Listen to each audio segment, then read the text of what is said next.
Hi Pisces, here's a general look at your solar chart for May 2014. Now, we're still in the zone of the cardinal cross energy, which was building up over the second part of March, and then really came into its own in April, particularly from mid-April, and it's still around in the early part of May, but kind of petering out.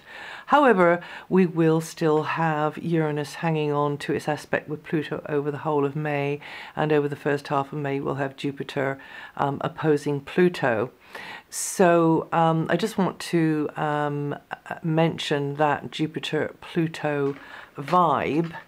And in your chart, Jupiter, which is the planet of potential abundance and expansion and learning through doing, this planet is in a really quite creative area for you. It's a very entrepreneurial area, but it's also the area for you to be expanding in inhabiting more of the playful side of life.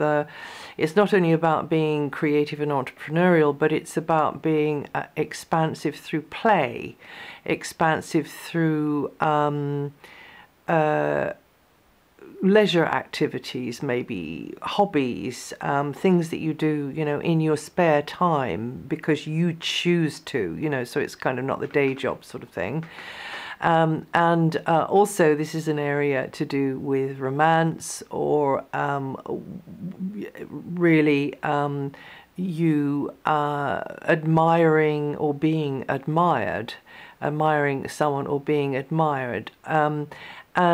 You could be growing through activities where you just get a lot out of them. You feel very empowered by these activities, or being with these special people. This is also an area to do with children and pets as well. And then we have this opposition from Pluto. So really the question is going to have to be, what do I need to drop? What do I need to get rid of in order for me to move more fully into this more fun, more playful area, and broaden my horizons through this area, which is a place where I can come more into alignment with myself and work more from my core energy, which is spontaneous. It's unself-conscious, it's spontaneous energy, which is why this area is connected to children and pets, but also your own inner child. You can, get more into this, but it would seem, because of the opposition from Pluto, that you're weighing up what you actually have to give up for that, what you have to let go of for that.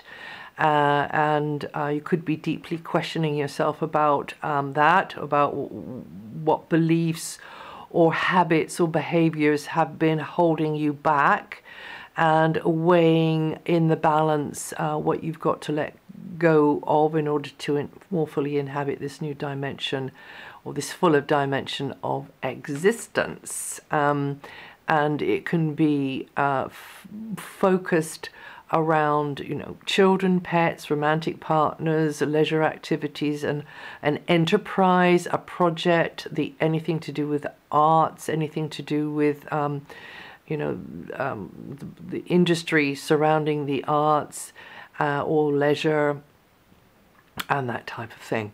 Now, also a mention of Neptune in your sign, due to be there for many, many years on into the 2020s. It will, of course, be affecting you more strongly if you are near the degree of the transit, excuse me. And it can make you more empathic, it can make you more sensitive, it can make you want to work in a more charitable, compassionate, sensitive kind of way with others. and be very much there as the support for others. But the warning, of course, is not to become the crutch, not to become the prop, not to you know, and as soon as you withdraw, then they just fall over. Is learning how to be the good Samaritan, how to be the good guide, how to be the good advisor to them. And that would involve in helping them to build up a sense of their own strength and confidence, wouldn't it? I guess, and their own power. So that would be a wise helper there. Neptune is very much about providing a higher service. So for me, that would be a higher way of serving rather than just sort of plugging the dike, you know, with whatever, you know, the resource that you have to plug it with. And also you have to avoid having the wool pulled over your eyes or being too pie in the sky about things, because that's, again, when the Neptune energy is spiraling out of, you know, its own common sense. Neptune energy works really well through anything which is selfless, anything which is for a higher good or a common good, or anything, any work of the imagination, so the arts in general. So as long as you don't have the wool pulled over your eyes, or you don't have your head in the clouds, and you've got your feet firmly on the ground, well, at least 1 foot on the ground, and you're separating the needy from the greedy, you're being sensible with this power that you have to be there for others as a bridge for them in some way, then all will be well. And definitely remember yourself in all of this scenario. You know, what are your wishes here? So as long as you got all that down, then that should be fine. And you Pisceans born, I wrote that down here somewhere, with 6 to 8 degrees rising, or born around just at the very end of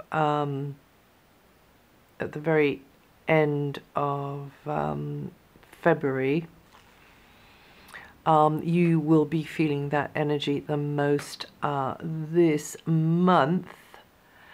And also the Jupiter-Pluto one, and that will be for those of you with 12 to 14 degrees rising and born in the very first part of March, the first 3 days of March. Now, the Sun is in a really sociable area, lots of mixing and mingling and meeting and greeting and connecting with others, and, you know, sharing with others, and you're learning a lot and they're learning a lot. You're feeling very sociable with Venus in your sign until the 3rd, and you're ready to meet the world with a smile and coming across as very welcoming, very friendly and disarming and persuasive and attractive. So Venus has been in there over April as well, for much of April.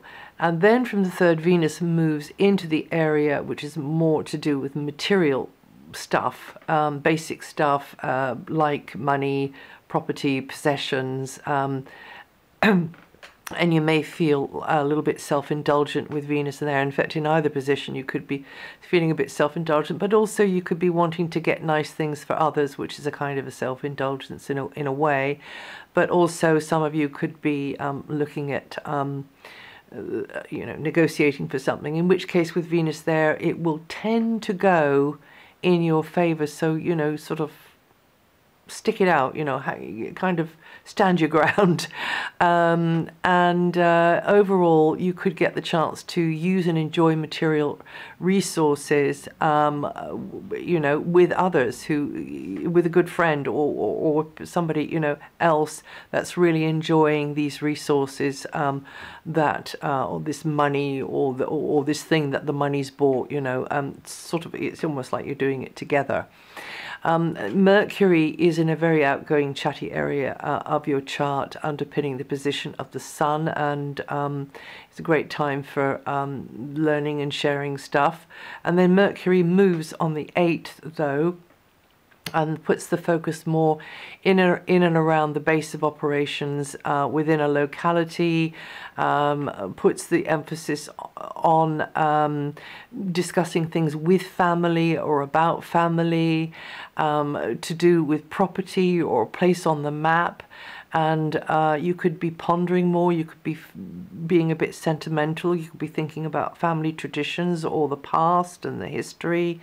In some respects, your gaze will tend to be turned a bit more inwards, and you could be feeling things more deeply. So if you are weighing something up and pondering something, just remember to really listen to your instincts.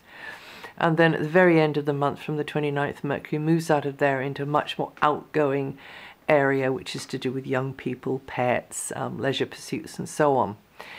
Until late years, Saturn is in a supportive aspect with your sign, and there can be some very deep insights that come to you about your beliefs and the reality of those beliefs, warts and all, you know. So head in the clouds and then down to earth with the bump. That one's been going on for over a year and a half now, about a year and a half. And you will have had maybe certain theories or certain hypotheses, and then when they're applied to see how well they work, they don't work out quite in the way that you thought. But that might be a good thing, because it doesn't necessarily have to mean that they work out badly. They can work out better than you thought, you see.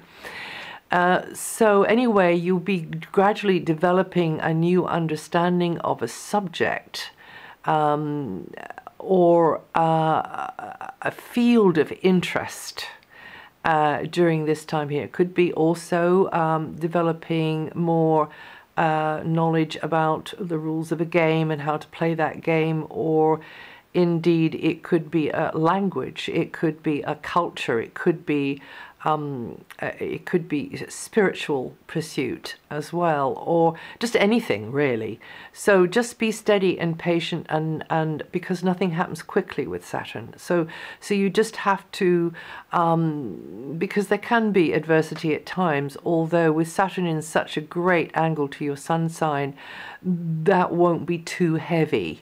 It will be hassles and annoyances, which you've got to surmount and overcome, because that is Saturn's style, to throw a spanner in the works. But you just have to be constant in your resolve to get to where you want to get to with this knowledge that you're learning, this area of interest, this project, this enterprise, this adventure, this whatever you're doing. And then until July, Mars is in a sector of your solar chart, which is very much clearing the decks for new beginnings. So that's been there since definitely end of last November, I think. And that's a very long transit, and you could have been, your BDI could have been on, looking at how I can improve the material situation, the finances, or the situation in and around a property, but haven't got 100% freedom here. I have to refer to another. I have to ask for another's rubber stamping or endorsement of this. I have to get permission. I can't just take it all on myself. Or it might not be like that. It might be that you're pondering and you're weighing up how this is going to affect somebody. So you're being very sensitive towards whoever it is. You need to, during this time, let go of an old agreement, contract, standpoint, It kind of comes and goes, you know, because as the planets move forwards over the degrees, they hit across onto your sun, and then they move further away, and then the situation settles down, and then it might move back again over the degree, and then it might come back again over the degree. So every now and again, there's like a crunch point where maybe something's been building up inside of you emotionally, and you got to keep your cards close to your chest though as well, and then you also might feel, as you know, that there's coercion going on somehow or other. Hopefully it's not coming from you, although, well, I don't know, we're none of us exempt really, because sometimes we don't even know we're doing it.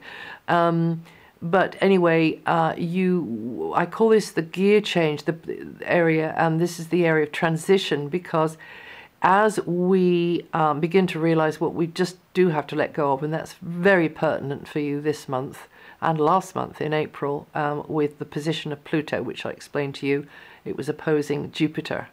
So this is a very Plutonic area here where Mars is.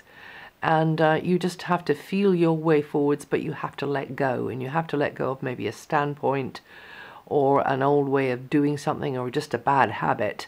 You also, though, need to stick with your values, as long as those values haven't become sort of just burnt out old husks of values that aren't really relevant anymore. So that's up to you to know.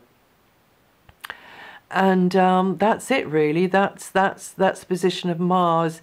Don't let something build up inside of you for too long a time before you do something about it. That would be the advice.